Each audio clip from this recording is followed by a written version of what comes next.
মাধ্যমিক বা দশম শ্রেণীর সমস্ত শিক্ষার্থী বন্ধুদের জন্য আজকে ক্লাসে আমি আলোচনা করব বাংলা ব্যাকরণের প্রথম গুরুত্বপূর্ণ অধ্যায় কারক ও অকারক সম্পর্ক। এই অধ্যায়ের খুবই গুরুত্বপূর্ণ কোশ্চেন নির্দেশক ও বিভক্তির মধ্যে পার্থক্য লেখো, বা কোশ্চেনটা একটু ঘুরে আসতে পারে নির্দেশক ও বিভক্তির মধ্যে তুলনা করো। প্রথমে তোমরা তিনটি ছক করে নেবে। একটি করে থাকবে মূল বিষয় বা বিষয়, তারপরে ছকে থাকবে নির্দেশক এবং শেষ ছকে থাকবে বিভক্তি। প্রথম পয়েন্ট গঠন। নির্দেশক ব্যক্তি বা বস্তুবাচক শব্দের সঙ্গে যুক্ত হয়ে ব্যক্তি বা বস্তুকে নির্দেশ করে, অন্যদিকে বিভক্তি শব্দের সঙ্গে যুক্ত হয়ে শব্দকে পদে পরিণত করে। বোঝা গেল?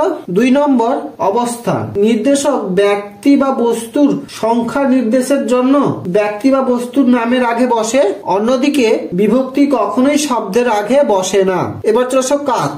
শব্দের সঙ্গে নির্দেশক যোগ হওয়ার পরে তাতে বিভক্তি যোগ হতে পারে, অন্যদিকে শব্দের সঙ্গে বিভক্তি জুড়ে যাওয়ার পরে সেই শব্দের সঙ্গে নির্দেশক যোগ হওয়া অসম্ভব বা যোগ হয় না। এই পার্থক্যটা তোমরা ভালো করে দেখে রাখবে, কারণ তোমাদের মাধ্যমিকের টেস্ট পরীক্ষা এবং মাধ্যমিকের ফাইনাল পরীক্ষা আসার সম্ভাবনা সব থেকে বেশি রয়েছে। আজকে ক্লাসটি এখানেই শেষ করলাম। ক্লাসটি কেমন লাগলো অবশ্যই একটা লাইক এবং কমেন্ট করে জানিও। আর আমাদের চ্যানেলে নতুন হয়ে থাকলে অবশ্যই আমাদের চ্যানেলটিকে সাবস্ক্রাইব করে পাশে তোমরা সবাই।